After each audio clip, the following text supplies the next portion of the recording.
Are you there, Scott? I am. Okay, so sorry. We were No running worries. behind, but we are doing some good work here. So Good. we're excited to have you on today. We appreciate your willingness. I'm just going to give you a couple of housekeeping suggestions first off. Okay. We want to be able to ask you as many questions as we possibly can. And so try to keep your answers, um, say what you want to say, take the time that you want to say it, but just keep in mind that we want to ask you as many questions as possible. And we're going to be done around 20 minutes in. Okay. Sounds good. So anyway, welcome, Scott, to our Davis County Conservative candidate interview. We're interviewing all of the candidates. We appreciate your willingness to come on and allow us to ask you questions. And so I'm going to go ahead and start the question with, how do you feel about what is the proper role of government? Well, it's to represent the people straight up. So that's the proper role of government. It's not to follow special interests, but to actually follow and represent the people, the citizens of the county. So that's what I would say the fundamental proper role is. Okay, you're going to have to forgive me because I meant to start with asking you to tell us a little bit about yourself. Okay. Background. I'm sorry, jumped right into No the. worries. I No want worries. you to tell us a little bit about yourself, what you're Sure. running for.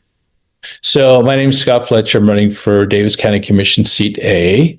I've been a long-term, actually, I've in Davis County. I've lived well over 60 years in Davis County. I've got 4 children and 11 grandchildren. They all live in Davis County. So I have a vested interest in what happens in Davis County. My background is I'm a physicist.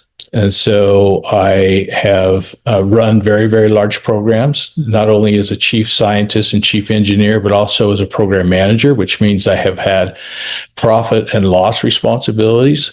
I've had to do return on investments. I've had to do business case analyses.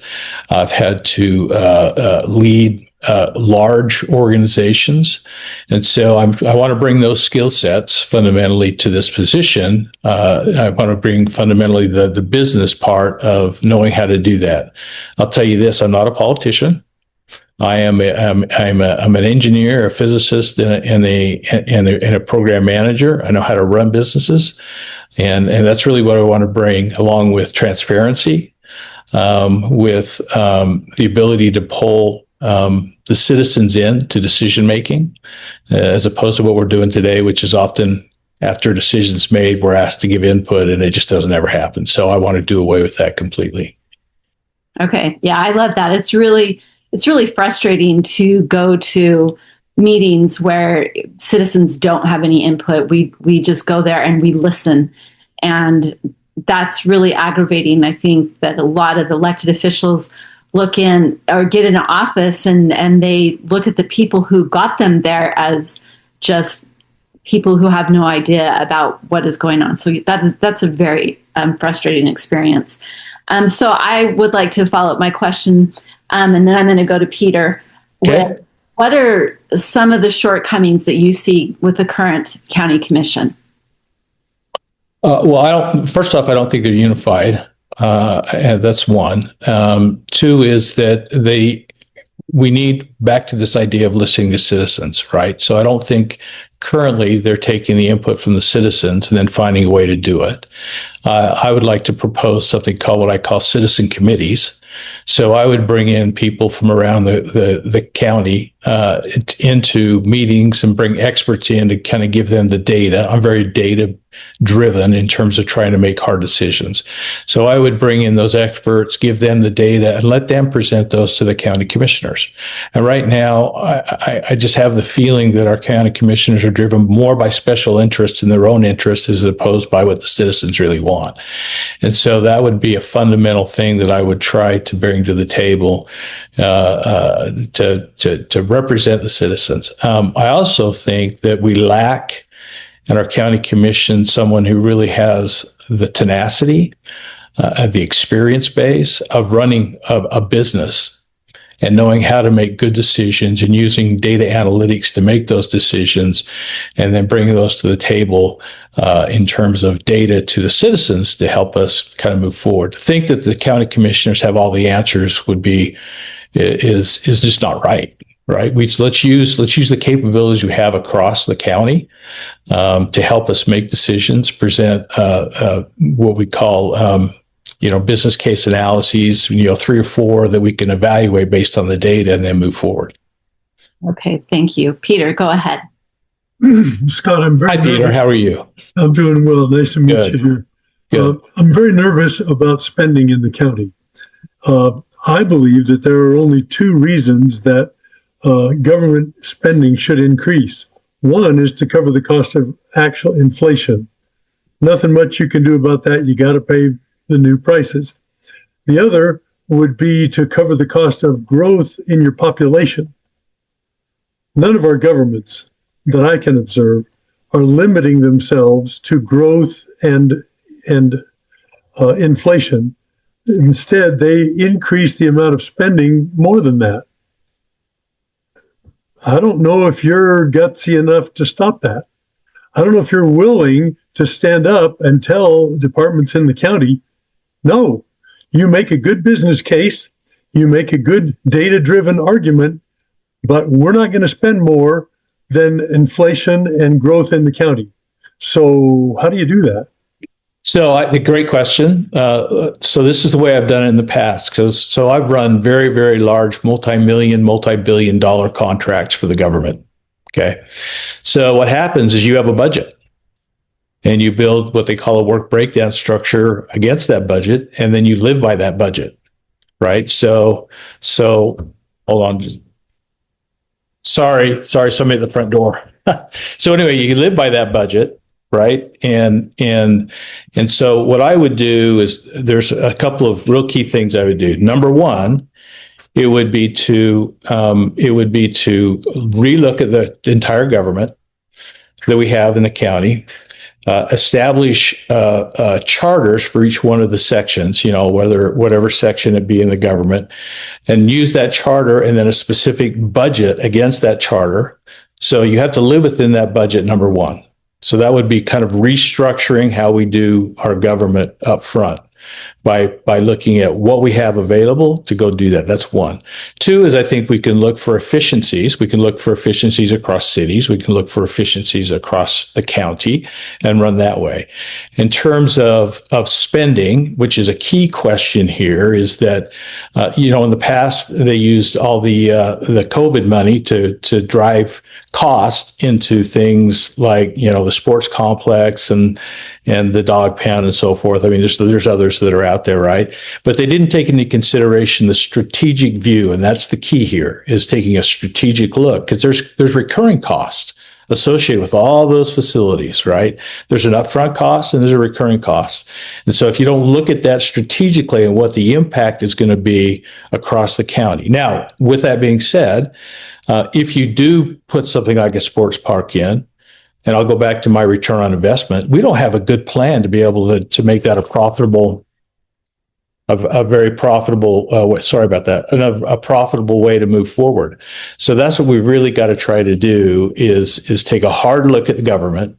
We've got to look at what our spending is. We got to look at it strategically, which is based in data, not just willy-nilly decisions. And I think and not be driven by special interest. It has to be driven by the citizens. And that's why I think also I bring into play this idea of citizen committees again, right? And use them to help us make those fundamental decisions. Because I think people given good data make good decisions. And sometimes I think now we don't have good data to make good decisions. Hopefully I answered your question. Sorry about the interruptions. Thank you. That's what we needed. Do you have a follow-up, Peter? No, not yet. Okay. Jen or Becky, if you want to ask a question, please raise your hand. I'll continue to ask a few questions. So Okay. Currently, we did just have a truth and taxation experience. And Yes. it all kind of bleeds into everything else, but that was a process that was really, really frustrating for a lot of residents of Davis County who showed up in huge numbers to express serious frustration at the raise in taxes. And we're not talking only at the county commission, but at the county school district, the state, city, federal, across the board, our taxes are being raised exponentially. And so here we have the county who's saying they're going to raise our taxes by 30%. And then they take it down to 15. So, I kind of saw that as a whole little ploy. They kind of tell us, oh, we're going to raise them 30%. And then, oh, no, we're just going to raise them 15%. And, to sit and listen to all of those people who stood up and told of their personal experiences, to just have the county commission, except for one member, just basically have no sympathy, no anything, just like what we said. They've already made the decision. It's all fake, and that it's going to happen. So what do you have to say about that? Well, first off, well said. You and I both know I was sitting not too far from you in those, in every one of those meetings that you just referenced out there. So I agree, is that, but you got to go back to the fundamentals. I think when you do this thing, is the fundamentals of strategic planning with the budget that you have, not exceeding it and try to drive taxes up. So fundamentally, that's what I'm going back with, is a strategic plan, which starts with how the county is organized, number one. Number two is how we're going to spend the budget that we have without exceeding it. And sometimes, just like in your personal budget, and this is why I think one of the primary reasons I'm running is because we need to run government like you run your household or a business, not like you have unlimited resources to go and spend. So like you, I listened to a few older gentlemen that basically brought up and said, here's my tax bill, and this is how much money I get on a fixed income, and the two don't match. And they were in tears. You saw them, I saw them. And I was so frustrated by that. And so there's some things that I'd like to do. Number one is, and this is going to be hard, not easy, is I want to claw back first off that 15% that they put. And I want to work hard not to add another 15%, which I'm sure they're going to try to do in this next cycle. That's one. Two is that I think for people on fixed incomes, we ought to fix their property taxes as we go forward. Now, there are programs that aren't readily advertised out there that seniors can use to kind of offset their taxes. But what happens is that you have to actually pay those taxes when you sell your home down the road. So there's really nothing that goes to your heirs, right? From that. So that's not necessarily a great solution, but it is a solution. But it's not the solution. I want to scale back those taxes, and that's once again through efficiency. That's by strategic planning, and then by execution in a tactical fashion, in a disciplined fashion based on data. And so that's really what I mean. And so it's a key. It really is key. We've got to really look at this property tax policy. So once again, I'll use this idea of citizen committees. I think if we bring in some citizens in to help us work through possible opportunities, 3 or 4, whatever it is, we bring in experts. So once again, with good data comes good decisions. And then before you make a fundamental final decision, put it out in front and let citizens come in and comment on it, as opposed to what we do now, which is make a decision and then let citizens come in and talk. It has no impact, to your point. And like they're being heard. Yeah, depend like they're being heard. But that happened, like you said, at the school board, and it happened also with the commissioners as well. Absolutely. Peter? Yeah. You're muted, Peter. There, now I'm not muted anymore. Mm-hmm. I wanted to ask, there will be prioritization, and I'd kind of like to know what your priorities are. Within the county, there are certain departments that are absolutely going to have to be funded, at least at current levels, and there are some that could be cut. Yep. You could just cut it all across the board, and then we would suffer in the areas that are important, and we still would provide funding for places that are not so important. So can you tell me 1 or 2 departments that have to get funded and a couple of departments that might be able to bear cuts? Great question. So the number one department is going to be the sheriff's office, right? So unfortunately, our current commissioners, at least two of them, use the safety as a stick to beat the citizens and try to scare them, and that's wrong. Quite frankly, that's wrong. So, number one would be we make sure that we keep our safety and health in good shape, right? I think before answering that, for the other opportunities that are out there to make a change, is I would go back to exactly what I said. So I'm not going to give you an exact answer of the departments. I think good decisions are based on looking, say, what is your charter in the health department? What is your in planning and zoning? And what is your, what is your charter? What are you trying to do? Then how can we execute that against a reduced budget? So that can take the form of many things, all right? I mean, you're going to have to decide and make some hard decisions. There may be cuts. There may be reductions in pay. There may be reductions in manpower. But regardless, that's what you have to do as a citizen. At my home, I can't just get a bunch, if I get a certain amount of money and I've got to live within that budget. So it's really living within the budget that we have and then making good and strategic cuts if that's required, but certainly keeping health and safety in place. All right. I'm trying to be brief, Tina. And that's good. We have time for about one, maybe two questions, then we'll let you sum up. Peter, did you follow up? Yep. You're muted again, Peter. I knew I wanted to ask another question. Philosophy. Some elected officials believe it's their responsibility to tell the voters what their principles are, and then when they get elected, stick to those principles, regardless of all the noise of all the constituents who beg for this or that or more. On the other hand, there are those who say, I'll do whatever the voters want. Whatever they want, I'm their elected official, I'm their mouthpiece, you say it, I do it. Which side do you fall on? Well, that's an interesting question. So first off, you can't be driven by special interest, right? And so the loudest speakers are typically the special interests they're going to throw in there. I'm more interested in representing the citizens as a whole across the county as opposed to special interest as per se. So how do you do that? And once again, it goes back to this idea of getting the necessary data to make those decisions. So if someone in the county says, hey, we want to go do this, it's a good idea, I'd still bring in a citizen committee to evaluate the actual efficacy of that thing. So how do you do that? And so I would use what I call a business case analysis. You look at what the schedule criteria are. What are you actually trying to do in terms of performance? What is the risk? How much does it cost? Those are things in business that you have to evaluate before you move forward. And so that's what I'd implement is kind of a disciplined fashion. Now, with that being said, and to answer your specific question, I think there's some fundamental values that we need to espouse across the board, right? There's going to be fairness. There's going to be honesty in what we do.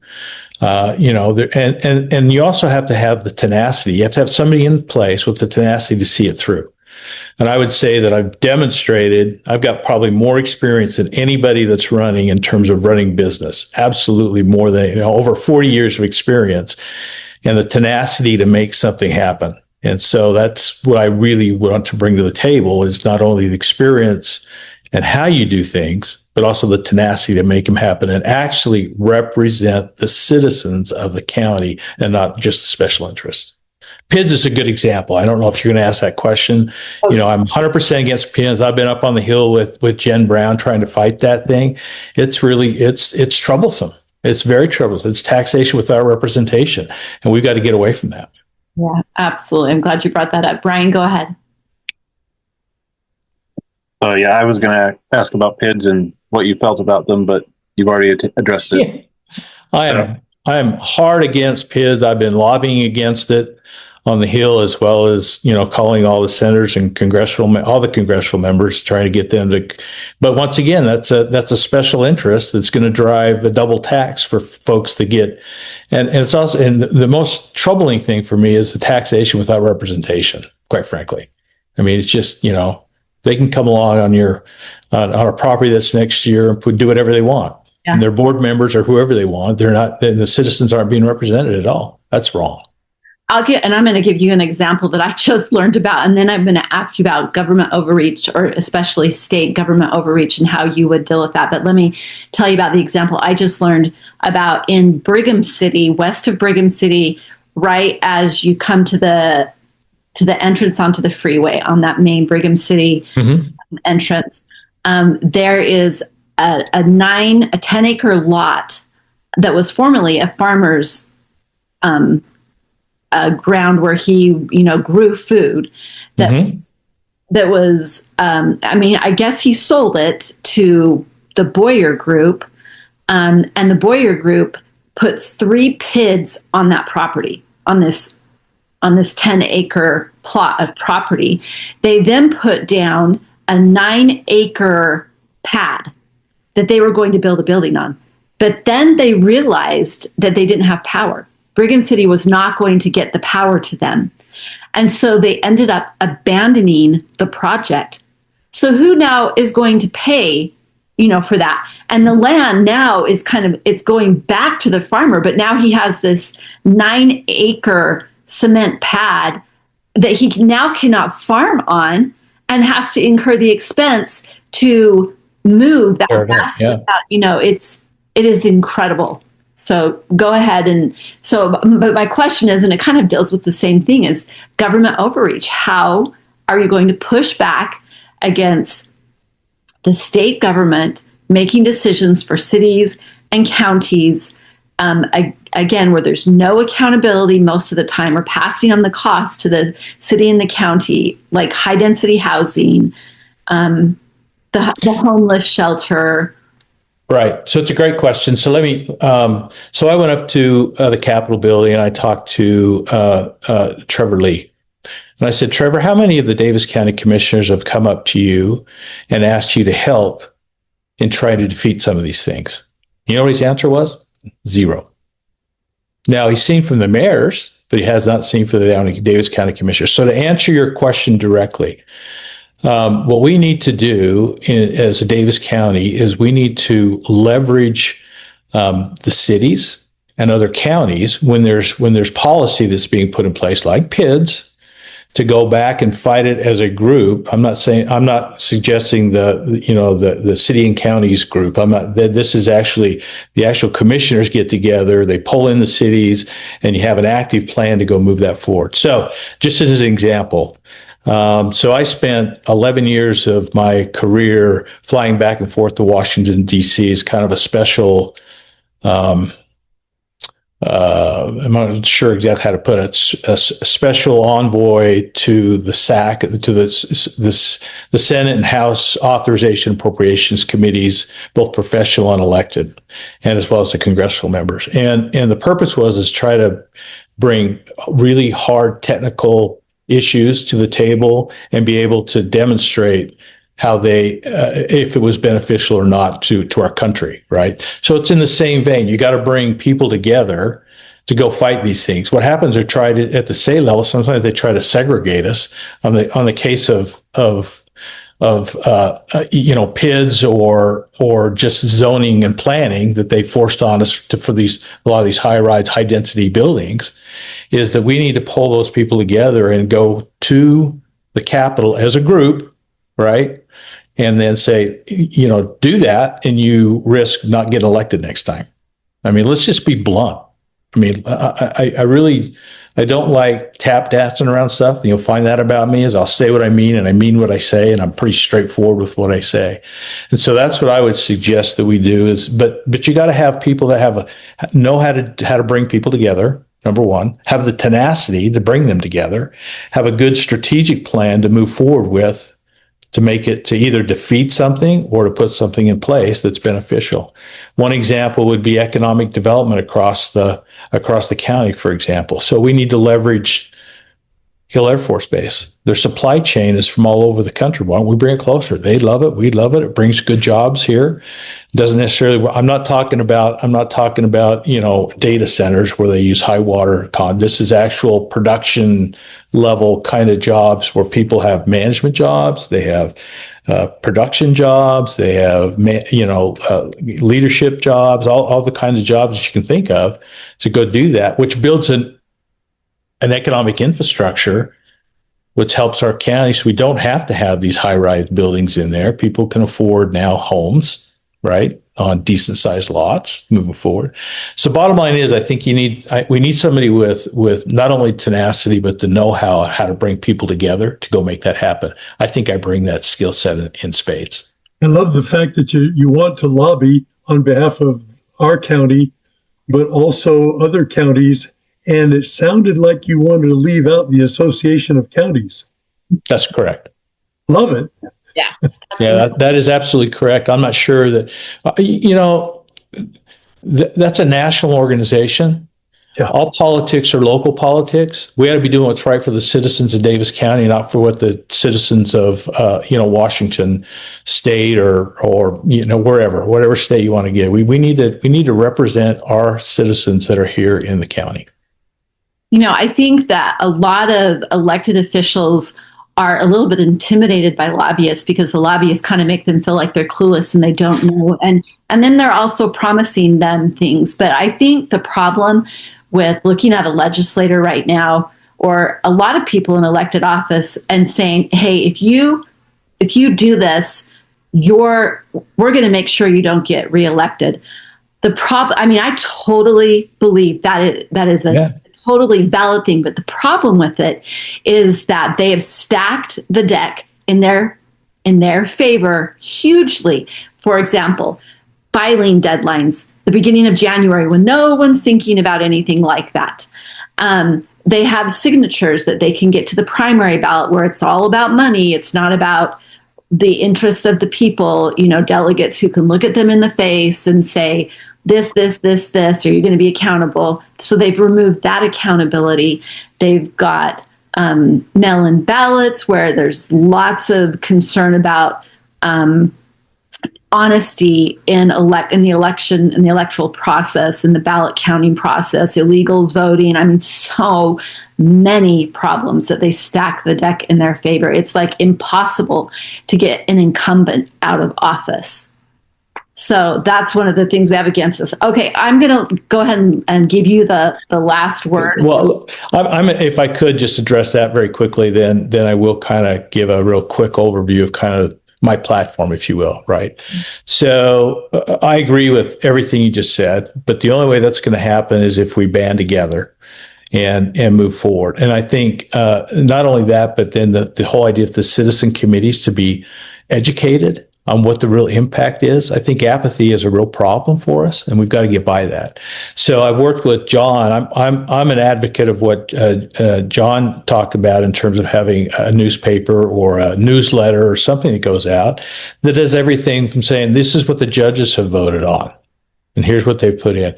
Here's the stuff that's upcoming in terms of where we need help in terms of citizen committees or the things we're going to discuss as a county commission. So we get people educated. And when people are educated and they have data, they make good decisions.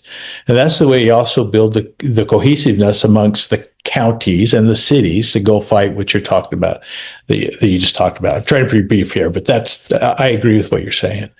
So should I just quickly? So I'll try to be very, very fast with this. So number one is, and I'll just talk the top line is number one is lower taxes by running government like a business. That's number one. And then fighting back that 15% that we have currently there.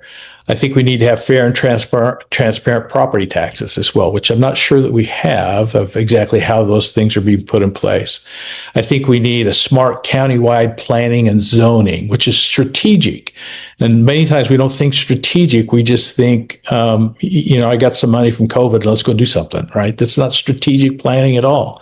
And that doesn't look at any kind of return on investment or a business case analysis associated with that.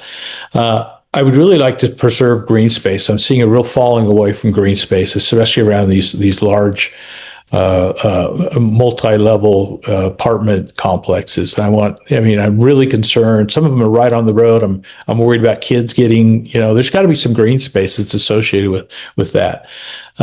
We talked about strategic economic development for good jobs. I won't go into that. I think I've talked to John, the other John, that's running for sheriff. And what's that? Atkins. Yeah. And he and I have talked a lot about public safety through collaboration and data. So I think there's a more efficient way to do it. John, I've been talking, so I'm already working with him. This whole idea of citizen committees, I think, is critical. Here's the last one, and maybe you might think of it as a touchy-feely thing, but so one of the things I went to the school board in Davis County when I retired the first time, then went back to work, but retired the first time, it says, hey, I will bring senior citizens and people who are retired that have skill sets, whether they be math or HVAC, I don't care, plumbing, and we'll bring those people into the schools. And we'll vet them with the sheriff's office to make sure that they're okay. And it's not to watch and evaluate the teachers, it's to actually help students. And I think when you do that, it's a couple of outcomes. The first one is the kid has a grandparent kind of figure that's there, and they feel like I can talk to them. Plus, they're patient now. They've developed patience over many years and can help these kids in things moving forward. So that's one. So they can take the kids on the lower end and the upper end and kind of advance them. The other thing is that they have a vast amount of experience on how math or science or applies that they're learning now to a job category, right?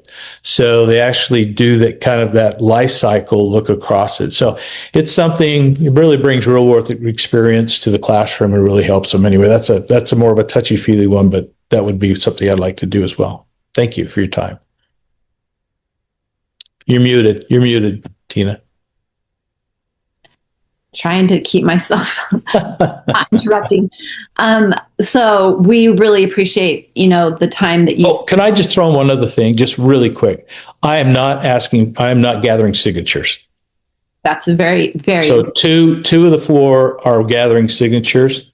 So the mayor of Bountiful is, and then John Adams is. They're both, and I'm very much against that.